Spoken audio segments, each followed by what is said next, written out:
はい、皆さんこんばんは。ついに始まりましたファイナルファンタジートレーディングカードゲーム公式生放送アナログゲームもやるよ。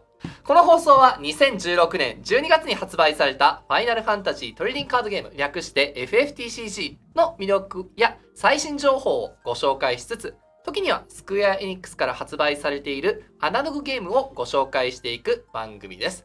だいたい月に1回のペースで放送していきたいと思いますのでよろしくお願いします。私、司会進行を務めますホビージャパンの宇藤と申します。さあ、そして皆さんに自己紹介をしていただく前に、この番組結構海外からも、視聴者の方が多いということで、番組説明をちょっとまず英語でさせていただきたいと思います。Hello everyone, hello to the world. This is Final Fantasy Trading Card Game official broadcast. We are going to bring to you the gameplay and the newest information about Final Fantasy Trading Card Game. This broadcast is broadcasted once a month, and it's basically done. We're going in Japanese, but we will try to answer as much comment as possible via YouTube. So if you can give us comment through YouTube, we'll try to answer as much as possible. Okay? はい、そんな感じです。はい、ありがとうございます。お願いします。はい、というわけでちょっと変な感じになりましたが、じゃあこちら側から、自己紹介の方お願いします。では、まずは影山さんお願いします。はい、皆さんこんばんは。ホビージャパンから来ました、影山太郎と申します。ファイナルファンタジートレーディングカードゲームのプロデューサーをやっております。よろしくお願いいたします。お願いします。よろしくお願いします。はい、私スクエアエニックスから来ました、マリコと申します。はい、FFTCG の初心者代表として来ましたのでよろしくお願いします。はい、ホビージャパンから来ました、FFTCG のゲーム開発をメインにやっています森田と申します。よろしくお願いします。なんか大変です。はい、では、今のを皆さんもう一回英語でお願いします。では影山さんからどうぞ。はい、My name is Taro Kageyama. I am producer of the Final Fantasy Trading Card Game, and usually I construct this card game, and sometimes I am a judge of the tournament and writer and other things. I do it. So thank you very much for this watching this program. Thank you very much. だいぶ日本語よりも言ってることが多かった。紹介が多かった気がしますね。Hello everyone, my name is Mariko and I'm from Square Enix and I've just started a trading card game itself about a month ago, so I'm really looking forward to learning about new things on this broadcast today. めちゃめちゃハードル。はい、Hello everyone. My name is 正彦森田。I'm Chief Game Designer. Thank you. はい、というわけで、始まりました。まあ基本的に番組はほぼ日本語でお送りしますので、はい、皆さんのために英語喋るのがだけだと思います。はい。さあというわけでね、いよいよ始まりました。はい。この配信設備でやらせていただくのは非常にありがたいですね。皆さんも初ですか？そうですね。ホビージャパンではいつもダラダラやってるんですけど、ちょっと緊張気味でやらせていただいてます。今日このスタジオもなんか真っ黒にこの FFTG のカラーということで、そうですね。黒くなっておりますけども。プレッシャーありますよね。かなり。そうですね。いつも私と影山さんで2人でのんびりやってて、話脱線しまくりの放送ですもんね。いつも。今日はがっつりやってそうですね。はい。では本日行うお品書きを見ていただきましょう。こちらになります。はい、FFTCG とは FFTCG 四天王に挑戦、 FFTCG 最新情報、お便り&質問コーナー、最新グッズ紹介&プレゼントということになっております。はい、まあ一番最初ね、多分その FFTCG そもそも、ご存知ないという方も多いと思いますので、まずはそこを紹介して、さらにその後、対戦を行いつつ最新情報やプレゼントなどもあるというような番組となっております。なるほど。はい、はい、じゃあもう早速どんどんいっちゃいましょうかね。そうですね。はい、では最初のコーナーいきましょう。最初のコーナーこちら。FFTCG とは、まずはここから。そうですね。はい。じゃあこの辺りは僕の方からがっつりいきたいと思います。はい。まずファイナルファンタジートレーディングカードゲームなんですが、実はこのゲーム、去年の10月に世界で最初に発売されてるんですけれど、その5年前にですね、日本だけで発売されてたんですね。それが1回サービスが終了しまして、今新しく、ファイナルファンタジートレーディングカードゲームオーパスバージョンとして、全部で6カ国語、英語、日本語、ドイツ語、フランス語、イタリア語、スペイン語の6カ国語で、発売されております。で、ヨーロッパ、日本、オセアニア、そして北米で発売されておりまして、オーパス2第2弾までですでに350万パックを発売することになりまして、大変絶好調という全世界で売れている感じで、ということですね。やらせていただいております。はい、ところでですね、これからファイナルファンタジー TCG トレーディングカードゲームの説明をしたいと思うんですけれど、皆さんこのゲームやってらっしゃいますでしょうか？やってるよーっていう人いたらなんかやってるよーって言っていただけると嬉しいんですが、初めての方もきっと多いでしょうね。そうですよね。はい。脳来ましたね。のあれちょはいちょいいらっしゃいますね。違うトレーディングカードゲームでもいいんですけれど、いいのかって話はありますけど、トレーディングカードゲームそう知ってるかという話ですね。はい。結構いらっしゃいますね。ありがたいですね。はい。よかったよかった。はい。まあではすみません、やってる方がいっぱいいらっしゃる上で恐縮なんですが、軽くこのゲームの説明をしていきたいと思いますので、ではまずこちらの方からご覧ください。はい、このゲームはですね、ファイナルファンタジーシリーズに登場するキャラクターが、いっぱい出てきます。それも一つのシリーズだけではなくて、基本的にはナンバリングすべて、またクリスタルクロニクル、ファイナルファンタジータクティクスも入れていくつもりになっております。で、今画面上にですねクラウドが出てると思いますが、このクラウドフォワードと呼ばれているカードでして、このフォワードと呼ばれているカードで、プレイヤーが対戦相手にダメージを与えていきます。で7点ダメージ7回このフォワードで相手にダメージを与えることができましたら勝ちになります。なるほど。はい。7点でどうやってダメージを与えるかって言いますと、デッキってなんです。カードゲームってデッキっていう自分専用の、カードの束があるんですけれど、その山からダメージを受けたプレイヤーは1枚カードを表向きにめくります。そうすると左側のダメージゾーンと呼ばれているところに、カード今オーディン、あれファイナルファンタジータクティクスのオーディンなんですけれど、横になってますね。はい。これをいうふうに置いていきます。これが7枚並んだプレイヤーは負けになる。逆に言うと相手に7回ダメージを与えて7枚並ばせたら勝ちになると思っていただければいいかと思っています。わかりました。はい。それではカードごとの説明をちょっとしたいと思いますので、次の、お願いいたします。はい。カードはですね全部で3種類あります。先ほどちょっと説明いたしましたが、フォワードというカード、一番左のカードですね。このカードで対戦相手にダメージを与えていきます。これはこのゲームの主流のカードですね。はい。で次にバックアップ。これはFF2 のマリアが今真ん中にいると思うんですけれど、このバックアップはこのカードを使うためのエネルギー CP と呼ばれているエネルギーを生み出したり、あるいは能力でプレイヤーを助けてくれたりします。お助けカードですね。まさにバックアップしてくれるカードとなっております。で最後一番右のカードは召喚獣。これはファイナルファンタジー13のライトニングが、乗ってるオーディンなんですけれど、これでですね1回限りの使い切りのカードなんですね。他のフォワードがバックアップは場に出てずっと戦ってくれるんですけれど、このカード一度しか使えません。ただすごい強いです。なので1回使って盤面をひっくり返したりとかする、強力なカードなので、召喚獣1回しか使えませんがすごい使い勝手のいいカードですね。はい、となっております。カードには、左上に、今回すべて4となっているんですけれども、この数字がついていますが、こちらは、そうですね、これはこのカードを場に出したり召喚したりするためのコストの数字となっております。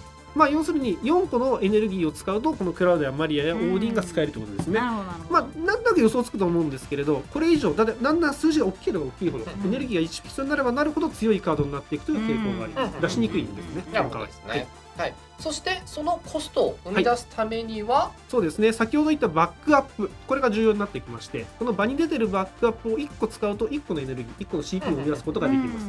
なのでバックアップを4個使えばクラウド4個の CP が出るのでクラウドを出すことができます。なるほどなるほど。あるいはですね手札からカードを捨てるということもできます。カードゲームで手札をいっぱい持ってるんですけれど、手札から1枚カードを捨てると2個の CP2 個のエネルギーを生み出すことができます。なのでクラウドを出すんだったら手札を2枚捨てれば捨てなくちゃいけないんですね。そうです、捨てなきゃいけないんですけど、4個の CP を生み出すことができて出すことができるということですね。じゃあできればバックアップを最初に並べていって、それを使っていくっていう形が一番いいですね。はい、なるべくバックアップを出しておいて準備ができてからいろんなカードを使っていく感じになります。ただゲームのデッキの中にはカード的にはこのフォワードが一番たくさん入っていて、こいつらが攻撃したりもしくは防御したりして戦い合うゲームという形なんですね。殴り合ってください。はい、殴り合ってくださいと言いました。はい。じゃあちょっと最後にもう1個だけ、本当にざっくりは申し訳ないですが、もう1つありまして、EX バースト、一発逆転 EX バーストという能力があります。これはですね、先ほどダメージを受けると自分のデッキ、カードの束から1枚表向きでめくっていくっていうふうに言ったと思うんですけれど、その時にめくれたカードにEX バーストという EX アイコンというのが右上にあるんですけれど、これがめくれた時にですね、なんと書いてある能力、本当は例えばムスタディオだったら5払わなきゃいけないんですけれど、それを全く払わずにこの能力が使うことができる。オーディ7ってオーディ7なんです。7の使えないいらなんじゃないですかいけど、オーディがめくれると対サイトをブレイクするって書いてありますが、要するに対サイトを倒すことができる。対サイトのユニットフォワードですね。はい対サイトを倒す。対サイトを倒す。もうフェアチになっちゃいますからね。対戦相手のフォワードを倒すことができる。強力ですね。はい。まさに一発逆転なカード。そうですね。はい。なので EX バーストがあるカードをめくれることによって押されてても逆転することができるという逆転要素もあるカードゲームとなっております。希望を捨てないということが大事。そうですね。希望を捨てないというのが大事ですね。はい。前向きに生きていきましょう。はい。はい。さあそれでは大体ねざっくりの説明が終わったところで、まあでも正直ルールの説明じゃなくて一番学ぶのに早いのは実際にゲームをしているところを見るところというところで、早速ですがこのコーナーに行ってみたいと思います。はい、FFTCG 四天王に挑戦。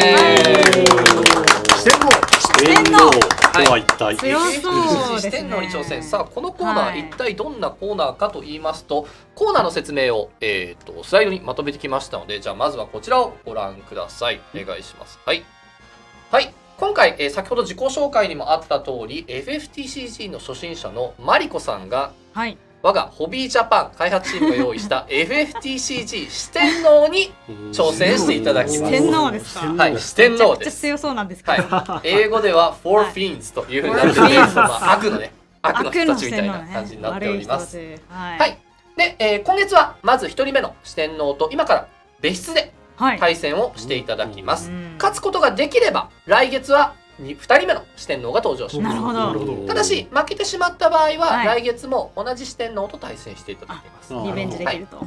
すべての四天王を倒すことができれば豪華なご褒美があります。おお、なんだろう。まあ負けても再挑戦できるんで、まあまあ初心者とはいえそのうち4人倒すでしょうということになるんですが、ただし、同じ四天王に3連敗してしまうと恐ろしい罰ゲームが待ち受けております。なんだろう、なんか恐ろしい。怖いな、こっちの方が。こっちの方がありそうですね。初心者にハードルの高いものぶつかってきましたね。まあ3回のうち1回勝てばいいわけです。初心者対四天王ですよ。マジっすか。はい、というわけでこのようなルールとなっております。さあそしてさらにじゃあ今回ね、一番最初にする第1回目の四天王を紹介したいと思います。第1回目の四天王はこちら。はい。影山さん。はい、四天王です。影山さんじゃないですか。めっちゃ隣にいましたわ。いきなり P。どうも四天王です。はい、しかもこの写真ちょっとバックこのスタジオですからね。ここですね。やばい。ボスじゃないのってあるんですけど、ございません。プロデューサーではないんですね。プロデューサー四天王スカルミリオネです。はい。しかも初心者使いそうというコメントがありますね。強そうなんですけど大丈夫ですか？大丈夫ですかね。はい、まあ実際ねなかなか初めて1ヶ月のマリコさんにとっていきなりプロデューサーとの対戦というのは。まあなかなかちょっとそうですよね。勝てるなんか可能性があるんですか？これは初心者ですよ。初心者がいきなりプロデューサーってあんまり聞かないというか、そうですよね。まあこの対戦をノーハンデで行うというのはなかなか厳しいでしょうというわけで、特別ルールをご用意しております。今回の対戦のルールを説明したいと思います。こちらお願いします。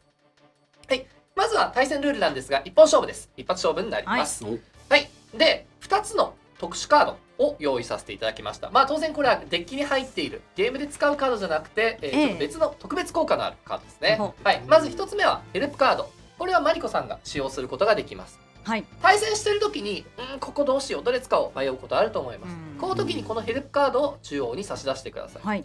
そうした場合は先ほど言った通り対戦は別室で行われているのですが、一旦その別室を離れてこちら側の配信席に来ていただきます。こちら側の配信席では私と、森田さんが解説をしてるんですが、当然この解説は皆様にはお二人には聞こえません。で一旦戻ってきていただいて、この状態で盤面を見ながら、森田さんが西澤さん、マリコさんにはい適切なアドバイスを、なはい、るほど適切なアドバイスをするというようになっております。なるほど、はいこれでもはいはい、これが1枚ともう1枚あります、はいもう1枚今度は森田さんが使えるちょっと待ったカードがあります。はこい、ちらからそうですねいけるんですね森田さんが対戦を見ている時に、マリコさんが取ったある行動、やばいそれやると負けると思った時にはこちらでちょっと待ったと言います。そうするとこっちでちょっと待ったと言っても向こうは聞こえないんで、その時点だと一見何も起きないかと思いきや、はい向こうでパトランプが回ります。緊急事態緊急事態はい、これで一旦そのパトランプが回ったら試合を中断して、はいマリコさんはこちらが配信席に戻ってきてください。わかりました、はいでこの時にアドバイスをするんですが、さらにその取った行動を巻き戻します。キャンセルあーしてやり直します。おお、それは強い。上でアドバイスがあって試合をまた、続けることができるとこれはいうことになっ強カーています。ドですね。はい、ただしもし行った結果 EX バーストダメージがのカードをめくれたとかもしくは、影山プロデューサーが何かカードを使ってしまったなど相手の情報が分かるようなことが起きた場合はこれはもう巻き戻すことはできません。はい。なるほど。はいそしてもう一つ重要なルール、はいこの配信席に戻ってきてからはい。ヘルプを与える時間ははい3分です。 3分。 3分です。会話の時間は3分です。結構あるように。あるようでないよう結構あなるようでないようで絶妙な時間を指定してきました結構あるようにね。思いますけど。というルールになっておりまいやーいつ使うかす。はがい、じゃあ肝ですね以上のルールを踏まえて、はい。マリコさんどうでしょいやそうですね。ちょっとその1回しか使えないので使いどころを考えなくちゃいけないんですけど、まあ2回そのアドバイスをもらえる機会があるということなので、ちょっと強気で勝つつもりでいきたいと思います。う。そして影山君。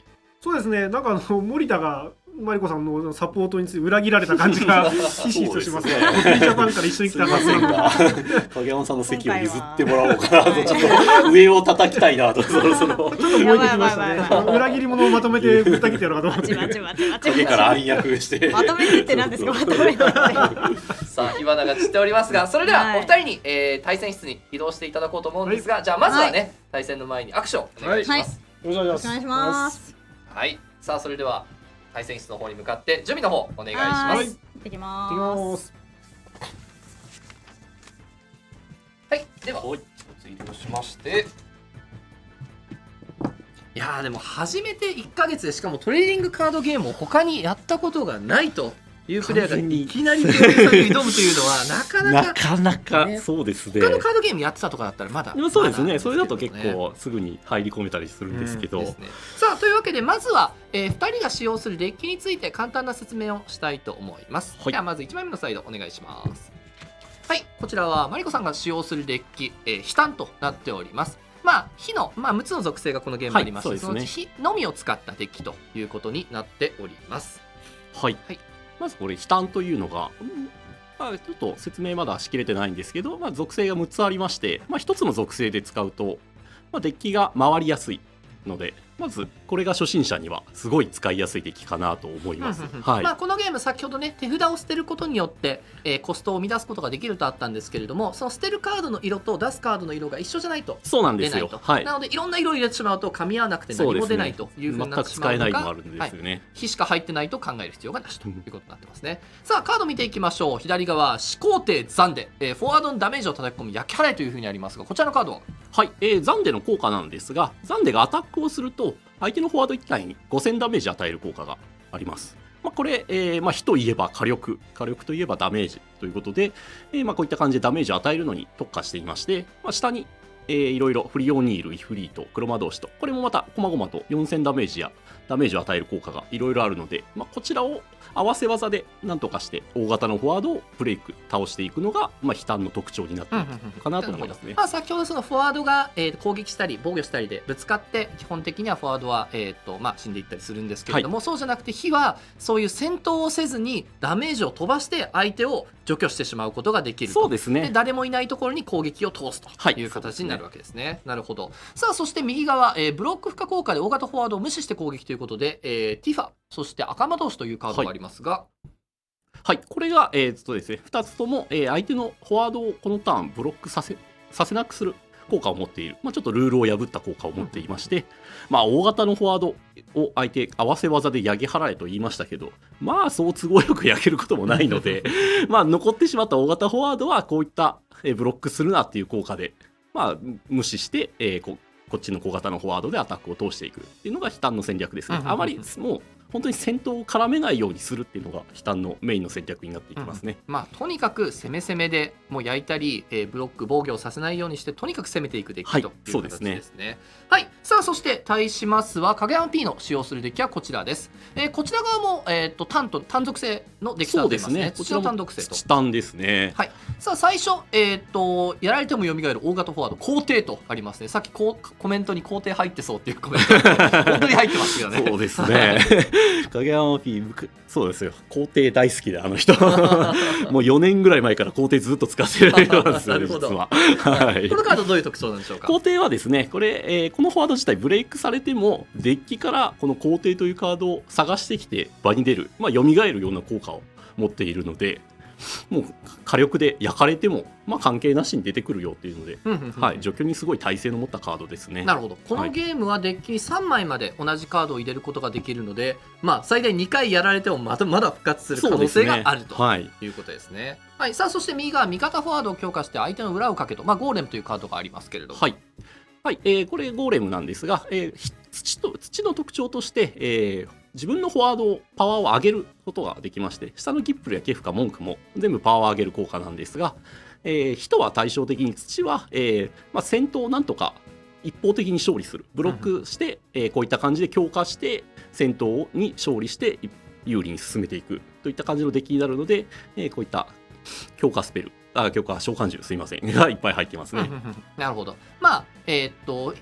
火が、ダメージを与えて相手を倒しに行くのに対して土はそれを守ろうとすると、またこのゴーレムみたいな召喚獣は相手のターンにも使用することができるわけですよね。そうですね、はい、なので相手が例えば皇帝に9000ダメージを与えてこようとしたところにゴーレムを使うと割り込んで先に強化された上でギリギリ死なないようにすることもできると、ここら辺がどう絡んでくるかということですね。この辺の使い方がかなりキーポイントになってきそうですね。なるほどですね。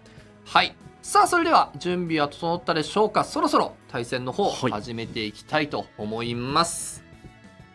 ちなみにデッキの相性的にはどちらの方が有利だと思いますか。おそらく火の方が有利かなと思います。なるほど、これは一応四天王チームが用意した、デッキなので、さすがに最初はわざわざ渡しておいて自分の方が強いっていうふうにはしてないですね。してなかったですね。そこは良心がありますね。さあここ、今回の対戦は、マリコさんの手札は見えるようになっております。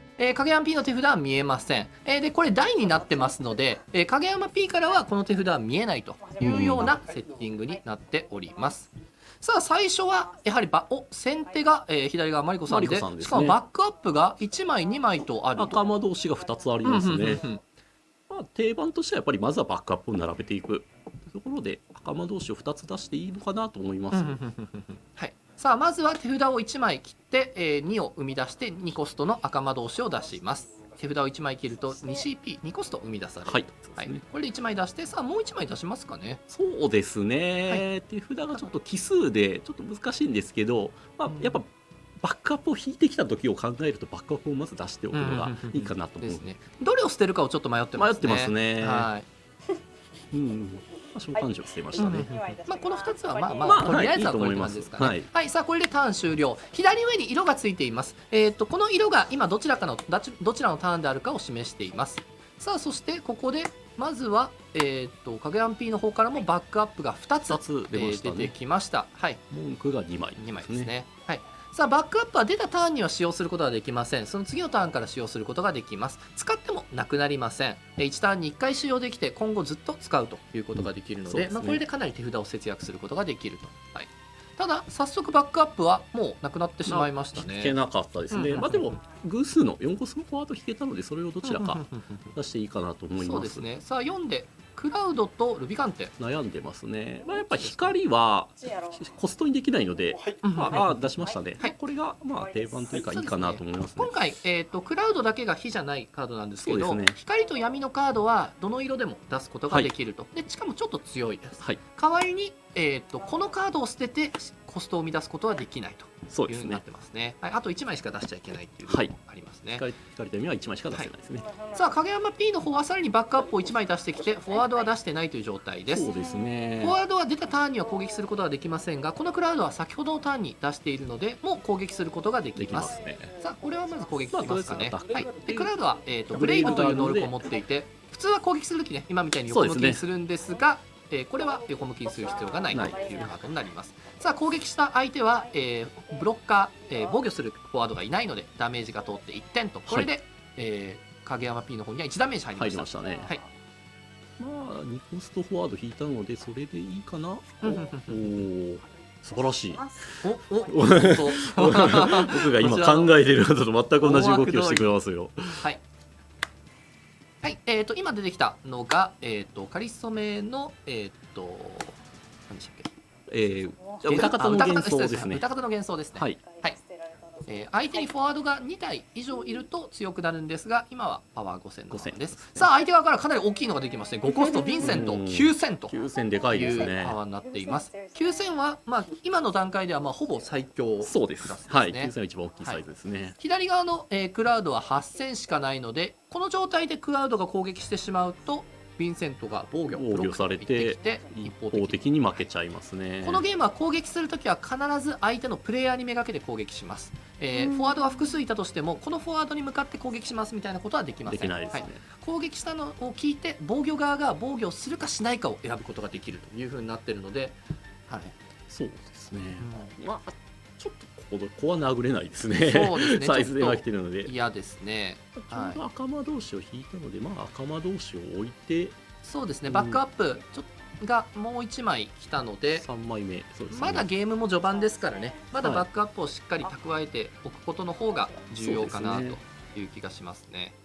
はい、赤間出して攻めならもうウォーリアブライトも出してもいいかもしれないですが、まあ出さない方が無難なのかな。ちょっと、そうですね、手札を捨てれば、2コストを生み出すことができるとはいいうのもあるんで、バックアップが今2個あるんで、それから2コストのバックアップを出す、さらに手札を1枚捨てて、2コストのフォワードも出すというふうにガンガン攻めていくこともできるんですが、まあとりあえずバックアップ1枚出して、そうですね。まあ様子見で様子見でっていうもう十分かなと感じです思います。かね。はい、ウォーリアブライトが2コスト5000なんですけど、コスト4以上のフォワードとぶつかった時は自分のパワーの倍のダメージ与えれるので、まあ今ならヴィンセントとも相打ち取れるサイズ。そうですね。おっとおっとちょっと待ってください。これはまずいな。これはこれは使いますか？これは使いますか？どうしますか？使います。使いますか？使いいいですか？どうしますか？使いましょう。はい、使います。使います。使います。早くない使いましょう。これは緊張してますね。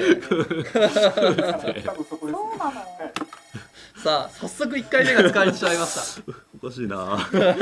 もう数ターンだなということで、すいません、ちょっと早かったですね。いやでもですね、ここはここは使っちゃうんですさかあ、では、すいません早速の時間をわかりました終わりたいと思いますはいそれではスタートです。どうぞ。はい、はい今イフリートを打とうとしたんですね。打とうとしました。これはそして歌方で攻撃殺そう。かと。はい。はい、これをしちゃうそういう仕事を思といまし、たまあ確かにブロックしてくると相打ちなんですが、まあ影山さんそうか実中ハック、まあはい 99.9%はい入れてなければいどうします。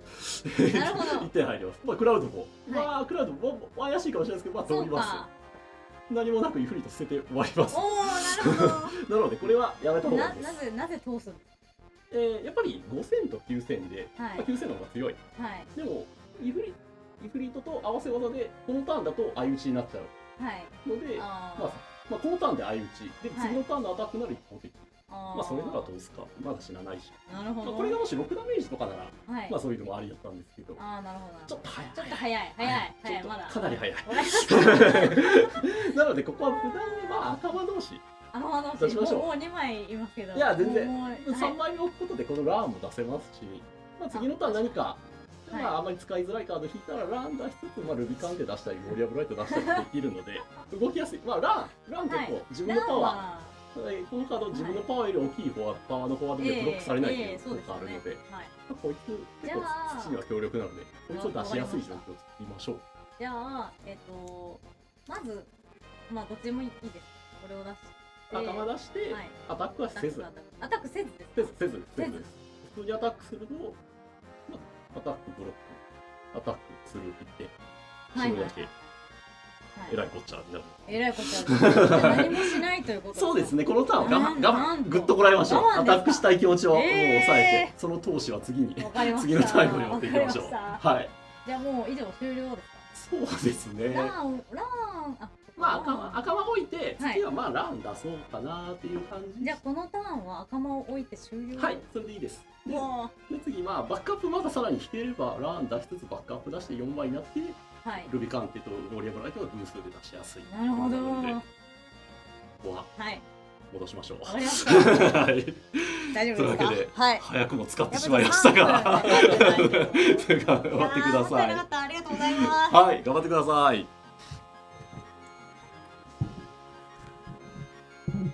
はい、はいさあ思わぬタイミングでの使用としまいましたね。でも今回ちょっと試合展開的には少しちょっと辛そうな展開っていう感じがしますよね。そうですね。はい、先ほどのそのザンデとかが次のターンうまく引けたりすると今バックアップが、3枚になるのでそうですねザンデとかでしかもそれでイフリートがすごい生きてきたりもそうですしますからね。はい、やっぱりフリートそれで終了そうですしろという。ねやっぱり合わせ技の火力で使うっていうのがうんやっぱりいいので、ここはちょっともったいなかったですね。まああとやっぱりカードゲーム初めてなんでこのイフリートとかは相手のターンでも使える攻撃が終わった後でも使えるいつでも使えるカードだけどつい先に使っちゃうっていうそうですねここもやっぱりカードゲーム慣れてるとね大丈夫なんですけれども、そうですねこのいつでも使えるが意外と難しいっていうね難しい。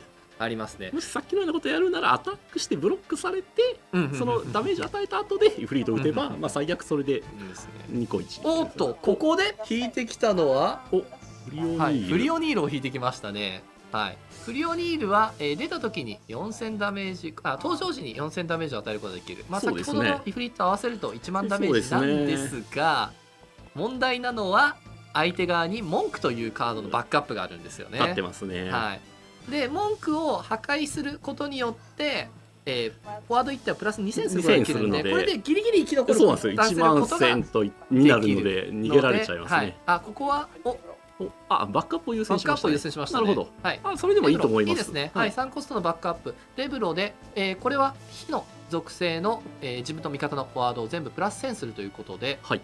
はい、強化しに来ましたね。はい、これはなかなかまあはいですねいいと思います。でここであとカードをさらに追加で出しに行くかどうかなんですが、終これ難しいですね。そうですね。まあウォーリアブライトを出してもいいかもしれないですね。あ出さなかったですね。出さなかったですね。まあでもこれは別にいやいいと思います。はいそうですね切るカードも結構悩ましいですね。おそらくルビ鑑定になると思うんですが、まあ土側の結構必殺的なカードで、シャントットというバックアップがいます。そうですねはい、このデッキにも入っています。これが出た時に全てのフォワードをゲームから除外するという非常に自分も相手もなんですけれどもね。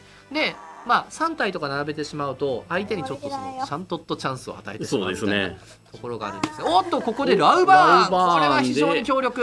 クラウドが倒倒されちゃいましたね。ね。おっとしかしザンガン EX バーストしました。はい、ザンガンの効果はデッキからティファを、連れてくることができるというところで、連れてはい、手札に加えることができるというのがあるので、これはまあまあまあそうですね、はいむしろお得。そうですね。はい、はい先ほど出たラウバーンというカードなんですが、ラウバーン4コストのバックアップ。通常ね、バックアップは2コストが多いんですけど、ちょっと高価なバックアップになっていて、その代わり能力が非常に強力です。はい。自分のフォワード、この場合はヴィンセントなんですけど、こいつが9000ダメージを好きなフォワードに与えるということで、クラウドに対して9000ダメージを与えて、倒したということになりますね。さあ、そしてここで注目のカード、皇帝登場してきました。は大変だ。大変ですねこれ大変ですね。い、これは大変ですね。並べられないほど手札も多い8枚ありますしかも今クラウドタイミング遅かったな。そうですね。スペシャルアビリティが使えなかったですね。うんこれは難しいですうね。ん。うん手札が多くて。とりあえずランは出したいですか。そうですね。ラーン出したいんですが、ラーンがちょっと奇数なんですよね。他が全部偶数で。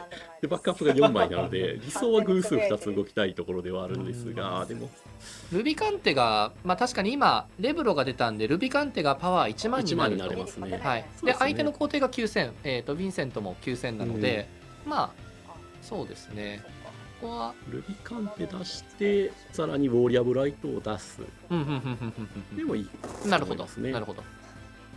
なんか手札から出てきそう。あ、赤間。赤間を使うか、赤間かおっと赤間を使ってで、はいラーン出しなるほどて、さらにじゃあウォーリアブライト。うんうんうんうんうんうんうんははい、さあ赤魔同士を使いました。先ほどね、スライドの方にもあった、フォワード1体を選んでブロックできなくさせる、はいなので今かりそめでしたっけ、歌方ですね。歌方の幻想が攻撃して、本当だったら皇帝が防御してくるんですが、そこを赤魔同士の効果で防御はできなかったということでダメージが1点通りました。はい、さあそして4コスト使って、これはティファティファ、なるほど、ティファをまず一旦出しました。さあさらに手札からバックアップが1個あるので、ここはランがお得に出せるんで出したいんですが、どうでしょクラウド切ってランを出したいですね。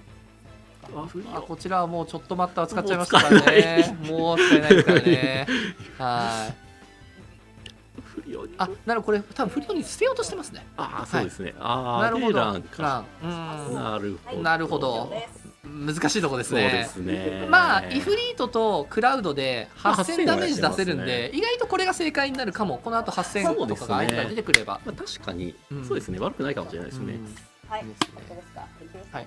お、皇帝は攻撃してきましたね。してきましたね。攻めですね。はい。今は右側影山プロデューサーのターンで、はい。ここは EX バーストは発動せず、お、さらにヴィンセントも攻撃してきた。ヴィンセントは確かアタック時先制攻撃つくので、そうです。おっと再び残眼。強い。お、これでこれは強い。ティファを持ってくることができます。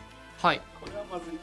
そして、ティファ、今盤面に4コストのティファがいるんですが、このキャラクターには水面蹴りというスペシャルアビリティがあります。はい。このゲームは同じ名前のキャラクターは盤面に出すことができません。なので今ティファがいるんで、もう1枚ティファが手札にあっても意味ないじゃんと思いきや、このスペシャルアビリティ必殺技は自分と同じ名前のカードを使うことによって発動させることができると。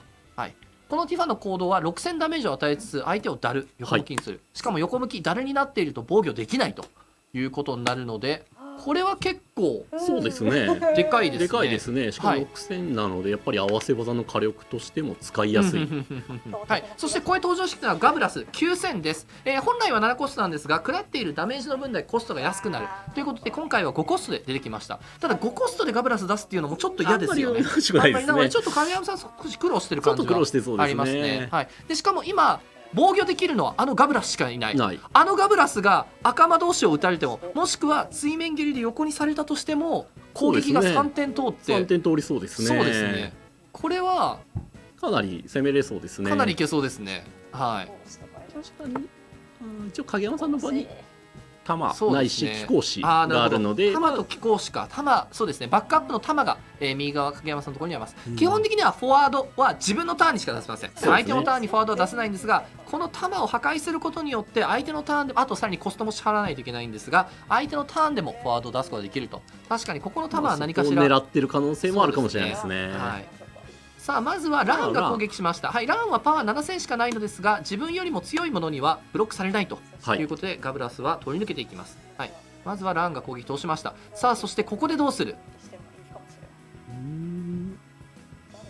難しいですね。そうですね。でもティファはていうかまあ殴っていかないとちょっと、ね、問題は赤魔同士を使うかどうか。ティファが今パワーが8000と書いてあるんですが、バックアップにレベロがいるんで実際9000になっています。そうなんですよね。9000なので一応このままいくとガブラスと相打ちには取れると。文句もちょうど寝てますもんね。そうですね。なのでそれほどさあ、ただ赤魔を使うか、赤魔同士を使ってガブラスに防御できないをつけるか。いきそうですかね。いきそうですかね。はい。いや、水面蹴り。水面蹴りを使いに行くか。水面蹴りを使います。はい。でこれでガブラスに6000ダメージが入りました。はい。なるほど。防御できないようにしました。これでアタック通しつつ、まあフリートで合わせ技で焼くんですかね。そうですね。はい。手札にフリート6000ダメージを与えるというのがあるんで、それと一緒にやると倒せますね。もう行きましたね。はい。イフリート。はい。先ほどの水面蹴りで6000ダメージ入っています。さらにイフリートを使って6000ダメージなんですが、おっとここでおっとカーバンクル召喚獣一つを無効にするというわけで、ここは回避。なるほど。まあでもガブラスダルにはできたので、そうですね。はい。とりあえず歌方の幻想とティファでアタック。そうですね、攻撃は結構通りそうですね。そうですね。なんか使えると言っても今手札結構使っちゃったんで、そうですね。はい大丈夫かなと思いますし、そんな気はしますね。もうアタックして、2コストフォワード2体とも出していいと思いますね。ほうほうほうほうほう、はい、なるほど。もうバックアップを置く必要はないと。もうはいもう佳境ですねこれは。お願いアタック。ヘルプが飛んでくるかどうかですね。まだヘルプは使ってないですからね。そうですねマリコさんは。はい。あとアタックがしないか。アタックも終わってる感じなんですかね。もしかするとアタックを終えちゃった可能性ありますね。ありますねはい、この感じ一応ですとティファと、歌方は両方ともまだ、攻撃することができるのですが、で相手も全て横向きダルになっているので、防御されることもないということで、基本的にはなるほど、これで来ました。いいですね、いいですね。はい、いいタイミングですね。いいタイミングではい。まあ相手が3体いて次殴られるのが怖いっていうのもちょっとあったのかもしれないですね。ありますね。これまだ戦闘中、そこだけちょっと聞いて。いやー難しいですね。今朝これカーバンクされたら痛いですね。痛いですね、もう。相手手札1枚。さあ、まだどうぞ。はい。これってまだはい。アタックできる状況ですかね。アタックは、そうですよね。はい、アタックです。じゃあしちゃいましょうまずは。はい、わかりました。はい。でもうはい。ターンもそっか。完全にこいつでアタックできるの忘れてましたね、今。何を出すかしか考えてなかった。きっとはい。もう終わりみたいなまだティファ全部アタック中に使える効果で、はい多分アタック中みたいそうでね。大丈ですしたね。夫。そうでしたね。まあしちゃいましょう。でさらにもう佳境なので2コストフォワーもう佳境なんですか？佳境ですこれなるほど。ド。もよかった、ヘやばいですよ。ルプ使って。よかったですよ。はいここで2体とも出します。二台とも出す。はい。はい。まあこれこいつらを使ってはい出すと。倒せないですけどもう近接出しましょう。はい、い数でいですすか？ここわかりました。まで来たら。はい。そうするとまあ影山さんこれ全部アタック取ってもまあ知らないんで、はい。まあアタック多分来れないと思います全部は。なるほど。なのでまあ牽制にもなりますし、うんうん。でまあ大きい方はもう赤間ではい止めつかなんか効いてきた火力で合わせ技でなんとかしよう。祈りつつ手札ゼロですがなるほど。アタックして出すという。わかりました。はいはい。頑張ってください。以上ですか？もうありがとうございます。全部使っちゃいましありがとうございまた。これで。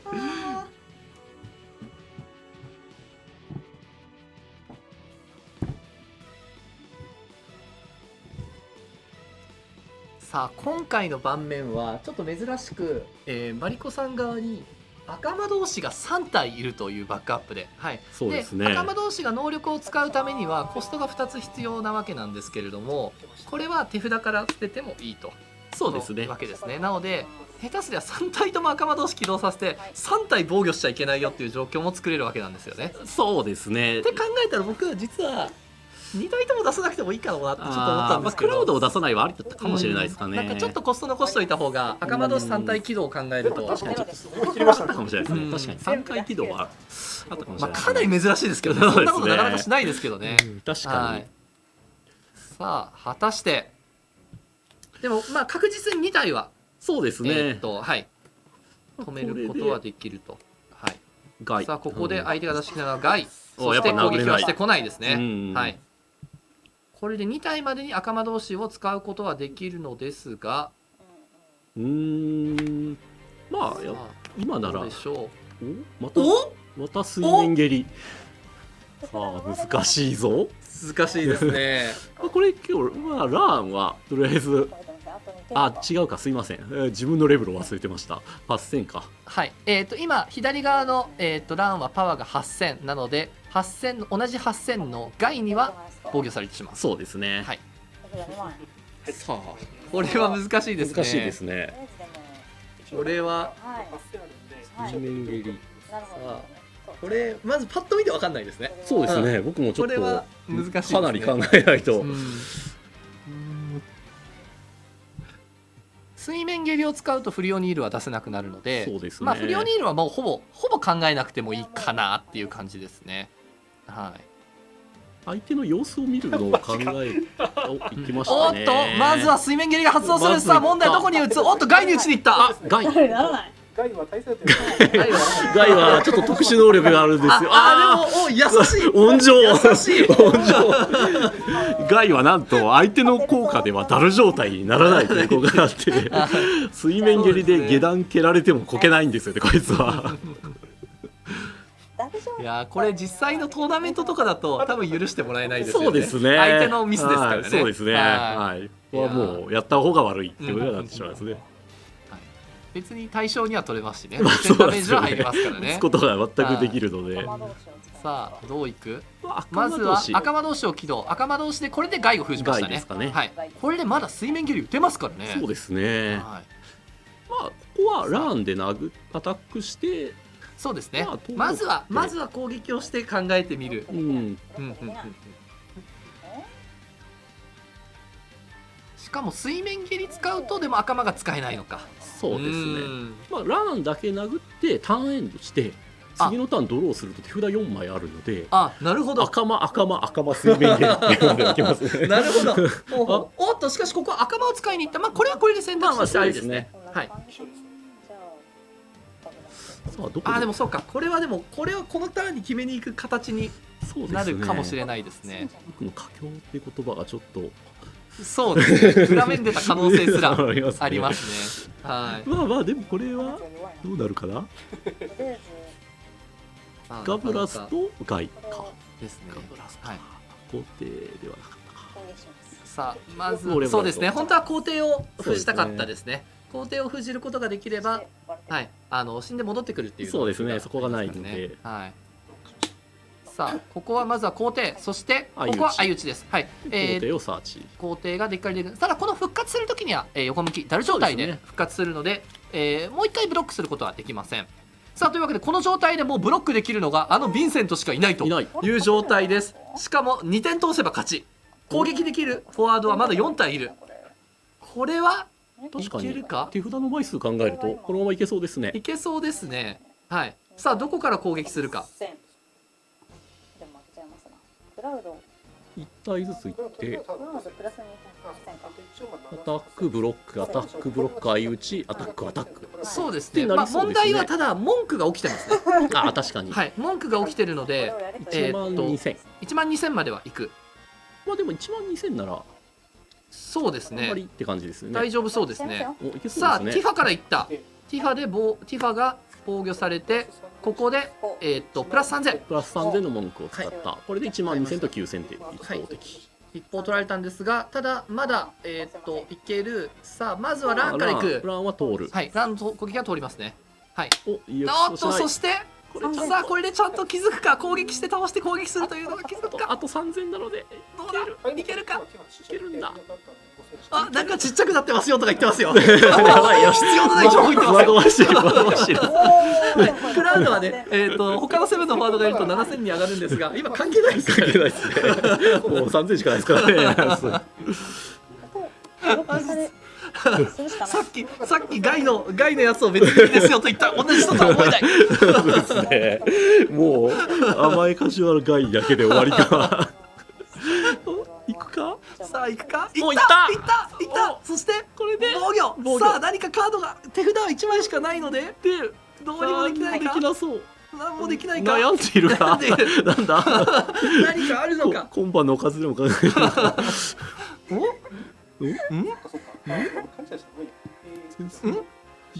お防御した。何もなければ何もなければ相打ち。相打ち。おっと相打ち。さあそして無人の荒野。おはい、上にある2人は防御はできません。さあ攻撃してダメージ7点目が入った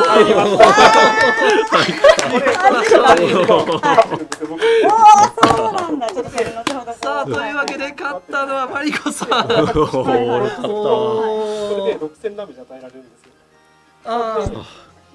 なるほど。いけてましたね。歌方から攻撃してきたらヴィンセントのS アビリティで6000ダメージを与えるというものがあるんですが、この S アビリティを使うときに自分を横向きにしないといけない、ダルにしないといけないというのがあるので、そうですね。なのでもし歌方の幻想から言ってるとクラウドも倒せてまだ生きてたんですね。ですね。なるほど。いや実は究極の2択を実はしのいでいたという。そうですね。しかもこれ実はあそこに止まってたらガブラスが全部ブレイブでつけてっていう状態なんで、まだまだわからなかったですね。確かに。はい、お疲れ様です。いやいやーお疲れ様でしたまさありがとうございますいやスカルミリオーネでしたわ。 7点目もスカルミリオーネでしたしね結構練習で何回か試合させていただいたんですけど勝率多分1割ぐらいしかも隣にずっと武藤さんいらっしゃってずっとこうした方がいいですよみたいな感じで1割とかだったんでいやいい勝負でしたね。まさかのですうわね本当に本当もうなんかちょっとドキドキしてま最す終ターンで僕あれ勝ててるってちょっといまいち分かってなかったんですよね。ちょっといろいろ盤面考えてて、まあ、影山さんの手札の枚数もよく分かってなかったのであったんですけど、もうアルツポかなり的確で素晴らしかったなって思いました。影山さんのクラウドでアタックしてきたのがやっぱりファインプレーですね。最後そうですね。それはちっちゃいで倒せるでしょって言ってそうですねおーと関係ないでしょと思いきや素晴らしい。いや全く考えてなかったんで、そうですねまあ、とりあえず弱いそこは方から素晴らしかったいや当たってもかなみ全然たいな感じでした参りました。うわーやったじゃあこれ次はそうですね次は次の四天王が新しい四天王が、 2人目の四天王が、はい、なんと多分今頃配信を見ながらなるほど。いやーあいつは四天王の中でも最弱。プロデューサーをディスってる可能性が。これはちょっと私ここ1ヶ月で一番のファインプレーだった気が大ファインプレーです。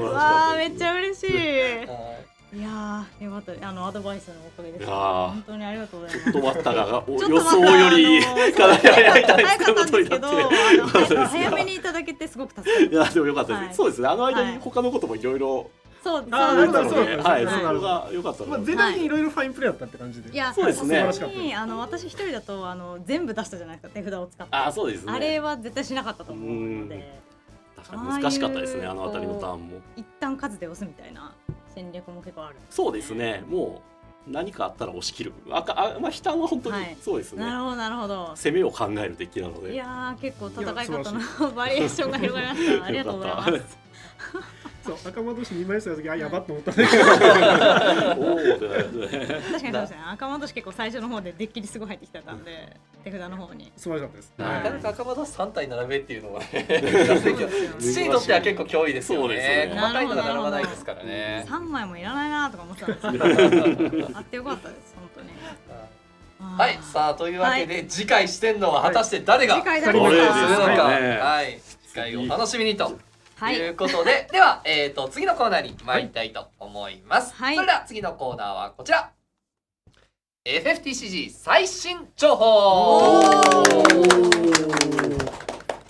はいこちらはねこのコーナーはどちらかというとすでにプレイされている方向けの情報が少し多めになるかなと思いますが今日はまず何かお持ちですね、はい、こちら、情報自体はねいくつか流れてるんですけれど、6月9日に発売となります、ファイナルファンタジー霊式と、FF9 のスターターセットとなります。これですね、デッキがすべてすでに作られたデッキがはい中に入っておりまして、テーマとして FF9 がテーマになっているものと、霊式がテーマになっているもの2つあります。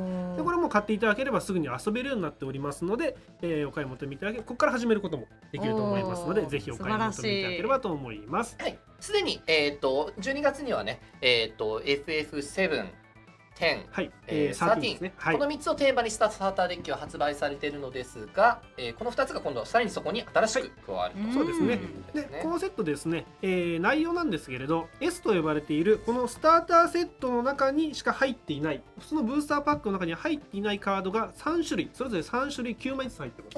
なんとまたそれとは別に、ブースターパックの中に入ってるんだけどそれとは一概のカード効果も番号も全く同じなんだけどこの中にしか入ってない一概のカードが3種類9枚つまりスターターを買うと6種類18枚ずつのカードが、スターター専用のカードが入っていると思っていただければと思います。またですね、オーパス3が7月に発売なんですけれど、それより前にオーパス3のカードが入ってます。少しだけ。でそれで遊ぶこともでき、もちろんトーナメント出ることもできますので、期待していただければと思います。これはいつ出るんですかすみません6月9日です。 6月9日、で、さすがにね、これだけってもちょっと、ね、いくらなんでもなんで、カードですね。発売告知みたいなああ、なるほど、この中に入っているカードをはい先行で、さっき言ったスターター専用のカード3種類の中から各1枚ずつ紹介しようかと思いますので、ではこちらをお願いいたします。はい、新カード情報と出ておりますが FF9 の方が右側ガーネット、そして、霊式の方が左側のクイーンとなっております。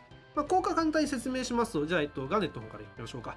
ガーネットがですね、フィールドであるときにコスト2以下の水属性の召喚獣1枚をサーチし、それをコストを支払わずに召喚してもよい。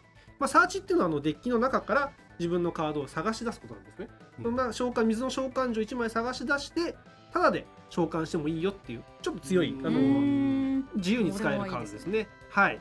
という強い、カードです。もう一個のクイーンの方なんですが、EX バーストがついておりまして、それはめくれるとその効果が発動するんですけれど、クイーンがフィールドであるときに対戦相手のコントロールするフォワード1体、対戦相手のコントロールするフォワードの1つにジョブクラス0のフォワードを2体以上コントロールしていれば、クイーンもいるので、クイーンがクラス0なので、もう1人コントロールしていれば、それをダルにする、横にすることができます。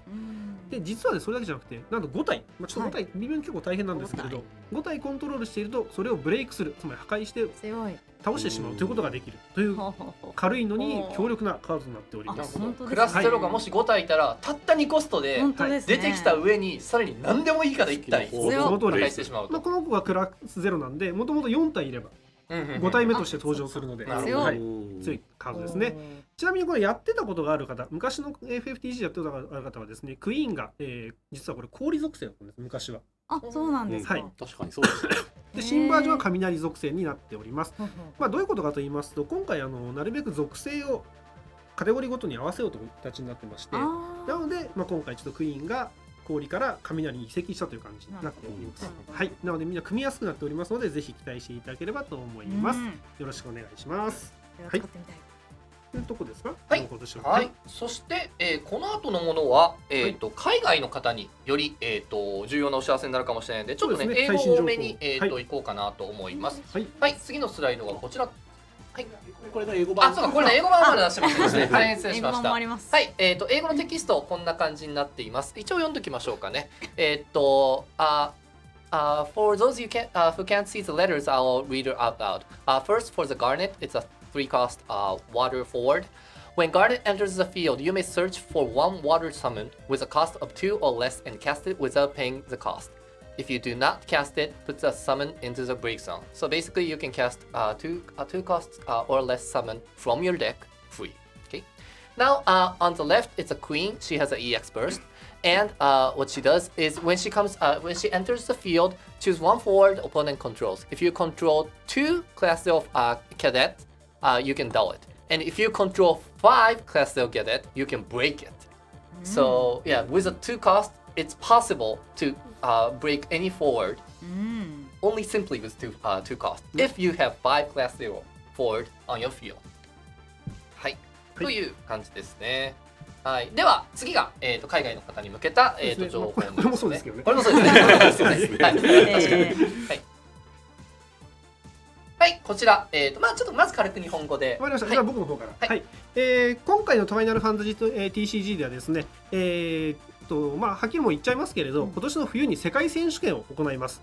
では日本だけじゃなくてヨーロッパやアメリカ、その他諸々から代表者を集って世界一を決める大会があります。それの前哨戦としまして、ヨーロッパ各地および、ノースアメリカで、地区選手権や、国別選手権、またヨーロッパ選手権というものを行うことになっております。でその日程をちょっと今回は、説明しようかと思ってここに発表いたしました。はい、というわけで英語で。はい、we're going to show you the Final Fantasy Trading Card Game tournament schedule for Europe and US. And basically how it works is on most of the countries, there's a regional qualifier, national championship. Then the winner of the national championship, actually several winners from the national championship move on to a European championship. Oh, I'm sorry, this is for Europe. European championship. And the selected member from the European Championship will move on to the World Championship. And first I'll explain about Europe. For UK and Ireland, these are the dates for the regional tournament. The national championship is going to be held at MCM London on May 27th and 28th. Yep, I'll go. Oh, you're going. Yep. Okay, so please meet Kageyama-san there. Oh, I'm sorry. I'm going too. Yeah. Forgot about that. Going. Yeah, we will be there. We will be there. Great. Looking forward to see you guys. Okay. Now for Italy, it's an exception. Italy does not have an regional qualifier. Instead, these 4 tournaments on Rome, Milan, Naples, and Bologna is going to be a national qualifier. The winner for each tournament will move on to the European Championship. Okay, those are the 4 tournaments that's going to be held in Italy. じゃあ次お願いします。はい。And for Germany, these are the regional qualifiers. The national championship is going to be held at Gamescom at Köln. It's going to be held in August. Okay, so that's for Germany. じゃあ次お願いします。And next for France and Belgium. France and Belgium have 2 pages. These are the ones for the regional qualifiers. Okay, should we move on? Okay, じゃあ次のページお願いします。And there are some more tournaments that the date is to be determined. And the final, the national championship is going to be held at Japan Expo on July 8th and 9th. And it's not in here, but Spain will have an regional qualifier and the national championship also. After we receive the details, we'll show it to you as soon as possible. Okay. And now for US. For US, there's only one date, and this is going to be the qualifier for the World Championship. Okay? You go to Los Angeles, you win the tournament, or maybe like you come into top 2, maybe top 4, then you move on to the World Championship. Okay? It's a 2-day tournament. Yep. All right. And so French and German and US, I visit for judging. So MCM, Japan X, Gamescom, and US. Oh, you're flying all over. Easy. Okay, I'll be at Los Angeles also. Okay, それがどこですかね。Okay, that's and for I mentioned that there's a regional qualifier, and it depends on the tournament that how many people moves on to the national championship. So for those informations, please I think we'll be able to give you details soon. But maybe it's better to contact the actual the tournament organizer. And for some other regions other than Europe and US, there are some other regions also, of course, including Japan. And for those details, please wait for. Maybe we might be able to tell you next month. We're planning it. Okay. So Singapore and Australia. So yeah. Yeah. I have no idea about Singapore, but Australia maybe. Qualifier, national qualifier maybe. His voice is low, but this maybe is pretty cool. Pretty. You can rely on it. Sorry, I don't know exactly. はい、というわけでちょっとね海外の、情報、海外のトーナメントがねちょっとどういう風に行われるかなどの情報をお伝えしてまいりました。はい、ではこの後は次のコーナーに移って大丈夫ですかね。はい、では次のコーナー行きたいと思います。はい。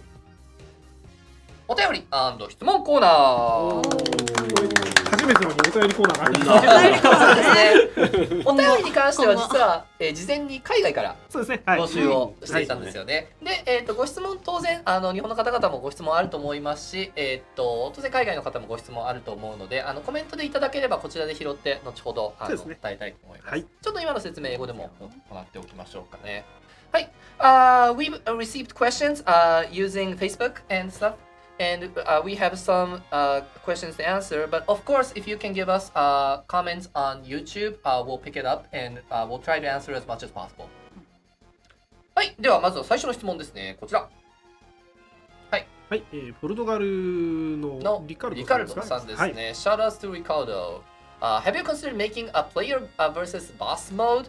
というわけで、まあプレイヤー対ボスのようなまあ特定のデッキを操る強いカードに挑戦するなどのモードっていうのを考えてますかという質問なんですけれども、はい、そうですね。一応検討はしておりまして、一応話にも何度か上っておりまして、ただやっぱりちょっと難しいところがバランスの問題もありますので、何か大きいイベント、サイドイベントで僕らがボスになってプレイヤーと対戦するってをちょっとやってみようかなと思ってますね。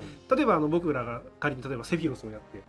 例えば心ない天使を使うと相手がもう6ダメージバーって受けてしまうとかそういう僕らのだけのカードがあってもいいかなということは考えております。はい、It might be a bit tough to make a system of a player versus boss mode, but he's thinking about some event matches. Like, let's say Mr. Kageyama becomes like a boss, and players come and play as a gunslinger. But there's like a little twist to it. Like, he has a card that no one owns, and like deals like 5 damage at a time. And those kind of special, not a boss mode, but acting like a boss kind of mode event. Is we're planning it. Yep. はい、という感じです。はい、では、次の質問いきたいと思います。はい、こちらですね。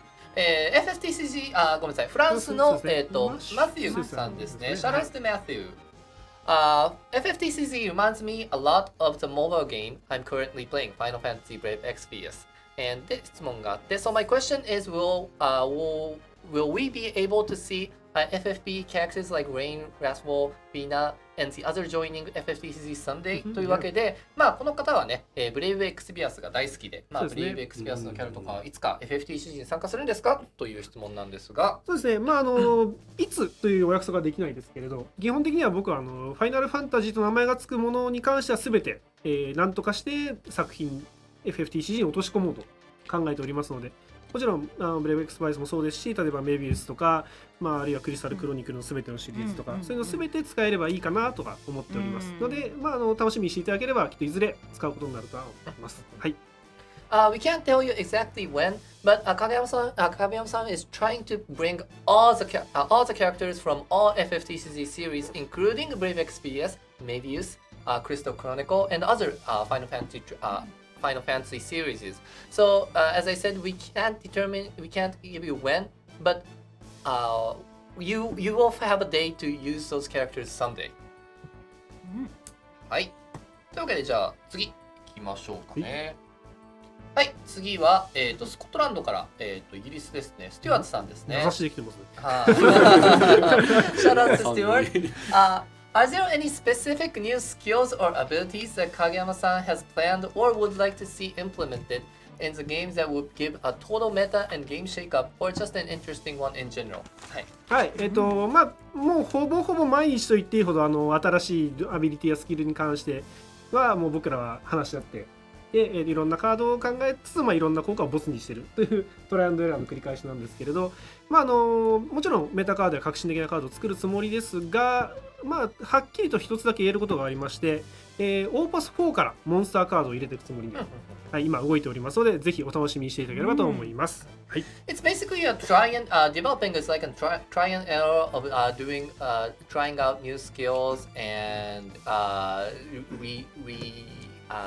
resetting it, and it's like bringing it to scrap and building a new skill every day. And we cannot specifically tell you a skill right now, but one thing for sure that we can tell is that from Opus 4 there will be a monster card, another card other than forward, backup, or summon. There's going to be a monster card from Opus 4. はい、モンスターカード、まあチャプターシリーズをねやってる方にはそうですね、おなじみですが、かもしれませんけれどもね、はい、そちらもぜひご期待していただきたいと思います。はい、はい、さあお便りでいただいた質問に関しては以上なのですが、はい、お便りありがとうございます。はい、ありがとうございます。はい、さあコメントの方はちょこあったけどどうですか？15ですね。まあこれもブレイブエクスバイスと同じで、まあいつとはちょっと言えないですけれど、はい、まあいずれ全部の FFTG は入れたいみたいなと思ってます。ナンバリングですからね。そうですね。はい。まず間違いなくどこかではとプレッシャーをかけている。はいはい、またこの後のね、話してる間でもちょっとコメントまたあったりとかしたら答えていこうかなと思います。はい、それでは、どんどん、じゃあ今ちょっと来たね、これいきますか、ね。もっと出ますよ。はい、スリーブはもっと出ます。はい、もちろん。はい。はい、楽しみにしておいてください。はい、はい、では次のコーナー行ってみたいと思います。続いてのコーナーはこちら。最新グッズ紹介&プレゼントコーナー。はい、こここで、スクエアエニックスから発売されている最新 FF グッズの紹介となります。はいさあ今何か手に持ってらっしゃいますね。そうですね。はい。FF グッズと言っていいかちょっと微妙なところがあるんですが、まあ FF グッズかな。そうですよはい。5月の3日に発売される商品となります。スライドを先に見ていただいた方がいいかな。こちらになります。はい。5月3日水曜日、スカイニックスイストアで現在予約受付中のグッズ、チョコボトランプが発売になります。かわいい。こちらですね、前編板浜俊之さん、チョコボでおなじみ板浜さんに書いていただいた、はい。トランプとなっておりまして、開けちゃうよ。じゃーん。おっとっとっとこのようにうわこんな可愛いチー、ョコボかわたちが、いい。チョコボこれジョーカーがまたいいんですよ。これの本当にこれ実は2種類あっすごいて、モノクロにしてるだけと思わせといて、実は結構違うあって、いう。本当だ、結構違いどうしたか見るますね。と分かると思うんですけれど、本当だ。これはねいいですよ。あと結構こだわりがあってですね、このなんていうんですかね、箱も実はこれデコボコしてるんですね。そうなんですか。はい。こんな手触りがいい。箱までこだわっている。はい、ですのでこれでそうですね、ゴールデンウィークは皆さんこれでトランプで遊んでみましょうということでぜひお買い求めください。いいですねはい、現在予約受付中です。よろしくお願いします。一家に一つは欲しい。そうですね、はい、はい一人に一つぐらいですかね。一人に一つはい持ち歩いてますね。かわいいです。はい、それから、まあ、そうかもうプレゼントコーナーになっちゃいますか、はい次は。そうですじゃあねプレゼントの方いきますかね。はい。おいはい、そうですね。スライド出していただいて。はい。今月のプレゼントですが、FFTCG のスターターセットを3種類あるんですけれども、はい、ありがとうございます。各2名様にプレゼントさせていただきたいと思います。でこれは先ほど新しいスターターのご紹介がありはい、ましたけれども、そうですね。これは以前のやつですね。はい。これだけ、これがまあ最初に出てたスターターセットはいということで、これだけあればすぐに、はいFFTCG を始めることができるというはいセットになっております。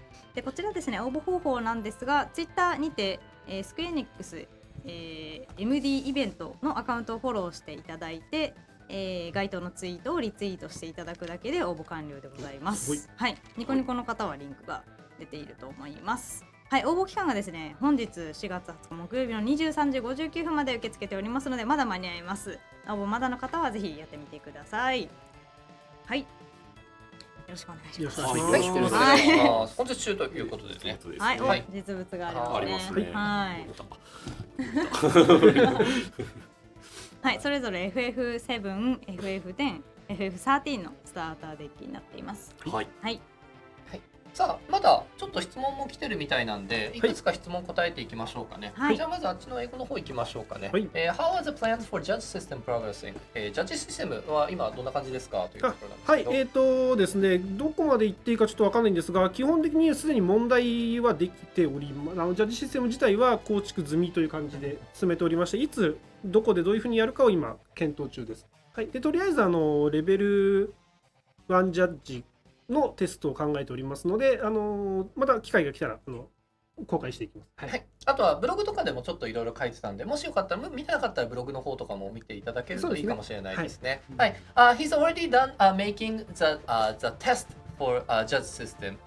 It's basically a test of the Final Fantasy trading card game rules, and it's going to be so the judge system is going to run very soon. And in case if you have not seen the Final Fantasy official homepage, there is a producer's blog, and he's mentioning about judge system there also. So if you haven't checked it, please go and check. はい。さあそしてなるほど。日本語版の方の今方ははどこまで開発済みですかということですけど。開発済みという意味では、まあ翻訳前はオーパス4までは済んで3る。終わって4も終わってますね。ほぼ終わってるよねはい。